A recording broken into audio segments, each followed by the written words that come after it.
Cuando despertó, el dinosaurio todavía estaba allí.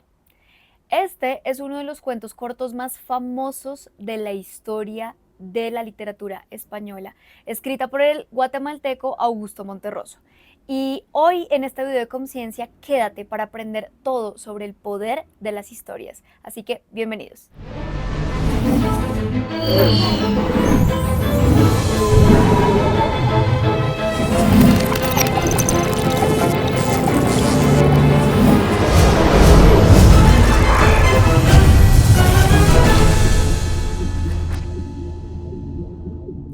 7 palabras tiene el cuento que les acabo de contar. 7 palabras. Y es uno de los cuentos que es considerado más importantes en la historia de la comunicación y de la literatura, porque marcó un hito de cómo una historia puede ser tan potente para transmitir tantas emociones y tantos pensamientos. Y hoy vamos a estudiar un poquito aquí en Conciencia el impacto o el poder que tienen las historias en la comunicación del día a día. Y vamos a empezar con algo, les voy a situar para que pensemos todos en una cosa. ¿A quién no le gusta un buen chisme? ¿No? Estas personas que llegan y tu amiga o tu amigo te dice, ven, tengo una cosa que contarte muy importante, imagínate que a fulanito le pasó esto y no sé qué. Los chismes son historias y funcionan muy bien porque al igual que el cuento de Augusto Monterroso, lo que hacen es despertar la curiosidad, elevar el pensamiento y evocar emociones. Esa es la clave y eso es el por qué las historias funcionan tanto para la comunicación. Y hoy aquí en este video les voy a dar algunos tips para que ustedes cuenten mejores historias, para que ustedes le presten atención a las historias como un factor para despertar las emociones en las personas a la hora de la comunicación activa y asertiva. Vamos a pensar por qué las historias funcionan. Si ustedes se van y piensan en su niñez y analicen cuántas veces sus papás les contaron una historia, o sus familiares, o sus profesores. Nosotros aprendemos a través de las historias. Y varias veces en muchos videos de conciencia yo les he dicho, no, recuerden que todo lo que sucede cuando estamos desde los 0 hasta los 7 años en términos de comunicación es determinante para saber cómo será la comunicación de un adulto. Y una de las cosas más importantes es que nuestra comunicación se construye o nosotros aprendemos con base a ciertas historias, con base a historias que escuchamos. Nuestros papás para comer nos inventan la historia del avioncito o nos cuentan ciertas historias para definir los colores de la naturaleza o los animales. Es por esto que las historias tienen tan alta importancia y a veces cuando crecemos nosotros empezamos a darle mucha más importancia a la información, a los datos y mucho menos importancia a las historias a la hora de comunicar y es algo que se nos está olvidando, pero es fundamental. Entonces, esta razón de que cuando somos niños aprendemos con historias es una de las bases para que esto funcione cuando somos adultos, bien sea una presentación estratégica, una entrevista de trabajo. Las historias son supremamente poderosas.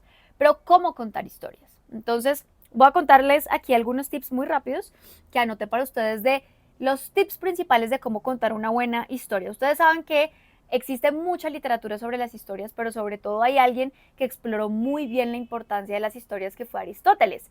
Él fue el que creó la famosa estructura aristotélica, donde está el inicio, el nudo y desenlace, que son las partes esenciales que debe tener cualquier buena historia.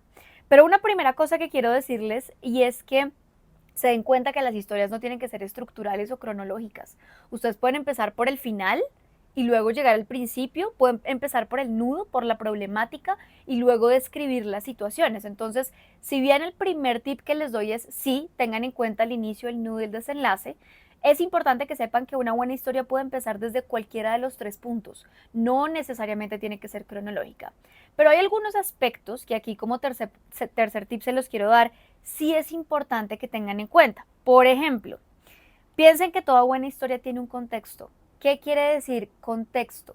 Yo tengo que contextualizar quiénes son los personajes de esa historia, ¿sí? A quiénes me voy a referir. Por ejemplo, si estoy contando un caso de éxito de una empresa, tengo que decir quién es la empresa, quién era el CEO, quién era el CFO, porque ellos eran importantes. Esta descripción de los personajes, del entorno, del lugar, en el momento en el que se sitúa la historia es fundamental, porque ese contexto es el que me va a hacer entender muy bien la problemática o el nudo de la historia. Además de eso, cuando uno presenta los personajes, uno tiene que enfocarse en presentar muy bien las emociones y los pensamientos de esos personajes. Piensen que esos personajes no necesariamente tienen que ser personas, pueden ser situaciones, pueden ser momentos, pueden ser cosas en el clima, pero hay que describir muy bien cómo estaban asociadas esos pensamientos, emociones del clima. Ejemplo, si ustedes ven el clima que está atrás, yo puedo decir que era un día triste, ¿sí? A eso me refiero con conectar con las emociones y los pensamientos. Además de eso, hay algo fundamental después de la explicación del contexto y es la descripción de un conflicto. Toda buena historia tiene una problemática, es el nudo al que se refería Aristóteles. Entonces, siempre que quieran contar una historia, piensen cuál es el problema, cuál es el conflicto, qué fue lo que pasó para que esta historia fuera atractiva.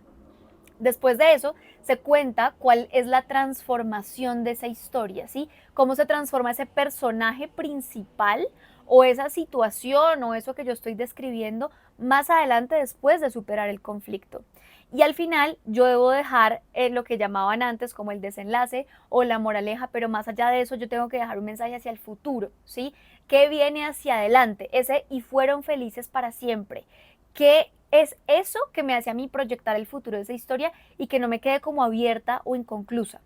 Esos tips de dar contexto, de describir los personajes, de hablar del conflicto, de contar la transformación y de proyectar el futuro son fundamentales para contar una muy buena historia. Y piensen ustedes que cada uno de nosotros que contamos una historia tenemos una linterna. Nosotros decidimos por dónde empezar a iluminar a la persona que está escuchando la historia, ¿sí? Si empezamos por la problemática o por el desenlace. Esa linterna es la clave para que nosotros situemos muy bien a la gente. Y uno de los grandes tips que les puedo dar y es que una buena historia es una historia en la que la gente se puede sentir identificada o en la que la gente puede entrar en situación. Los actores tienen un concepto y es que ellos en algún momento dicen, bueno, entra en situación y es como entrar en el personaje. Esa parte de entrar en situación es la clave para que ustedes cuenten buenas historias. Es hacer sentir al otro en la situación de la historia que ustedes están queriendo contar o percibir. Esa entrada en situación es fundamental. Entonces, ¿cómo se entra en esa situación? Primero, describiendo la mayor cantidad de detalles identificables para todos. No, el día estaba gris, era nublado, estaba haciendo mucho frío, estábamos a -3 grados y resulta que de la nada prenden el calentador y se empieza a elevar la temperatura y sudaba mi frente. Ese tipo de detalles son los que hacen que las personas entremos en situación. ¿Por qué? Porque nos despiertan la imaginación. Y básicamente uno de los atributos cerebrales que tiene que tienen las buenas historias es que nos despierta la imaginación. Y además de eso, la imaginación sucede en el mismo lugar, que es en el hipocampo en el cerebro, donde suceden los recuerdos. Entonces, si yo logro que el espectador se imagine cosas cuando yo le estoy contando esa historia, sea lo que sea una historia infantil, sea una historia de un negocio, sea una historia, no sé, de un chisme, si yo logro que mi espectador ilustre eso en su cabeza, se lo imagine, es mucho más fácil que lo recuerde. Y por eso las historias son tan potentes en la comunicación. Y por eso cuando alguien quiere dar un mensaje muy poderoso, yo siempre le digo, empiecen por las historias. Hay algo interesante y bien importante que tenemos que pensar en la comunicación no verbal en las historias y es que, como yo les dije en el video anterior, las manos son ilustradoras. Entonces, en una buena historia, usen las manos, acuérdense de utilizarlas, hablar que caminaba, la importancia, los sonidos, utilicen los chasquidos de palmas como el ¡pum! Y entonces se cayó, no sé qué, ese tipo de sonidos son los que en la comunicación no verbal van a conectar más a la audiencia y van a ayudar a recordar y a ilustrar desde el oído y desde la parte visual a las personas que nos están escuchando. También es muy importante que recuerden en la comunicación no verbal no solamente utilizar los sonidos como las onomatopeyas, el wow, uy, ese tipo de cosas, sino también las manos. Y otro elemento importante que hay que utilizar es la mirada, ¿sí? La mirada cuando estamos contando historias es absolutamente potente, porque en los ojos y entre los ojos y las cejas nosotros estamos transmitiendo emociones. Si estaba serio, estaba muy molesto, estaba muy preocupado, es muy diferente a que yo diga, no, estaba muy molesto, estaba muy preocupado, ¿no? En cambio, yo le puedo dar mucho más intencionalidad a la historia a través de los gestos no verbales. Y esa es una de las grandes recomendaciones que puedo darles en este momento. Y siempre antes de contar esa historia, identifiquen qué tono quieren que tenga. es un tono de suspenso, es un tono de preocupación, es un tono de optimismo, es un tono de sorpresa, es un tono de qué. Y asimismo, sus gestos no verbales y las palabras que utilicen y los detalles que utilicen, enfóquenlos en el tono de la historia, ¿sí? Eso es clave y fundamental. Y otra cosa que mucho se nos olvida y que a mí en estos videos se me olvidó un montón, y es hagan pausas. Para contar una buena historia, las pausas son fundamentales. Como en la historia de Monterroso, cuando despertó, el dinosaurio aún estaba allí. Esa manera en la que yo hago la pausa cuando va a la coma del cuando despertó es fundamental porque genera suspenso, genera intriga y genera curiosidad. Y esa es la clave de una muy, muy buena historia.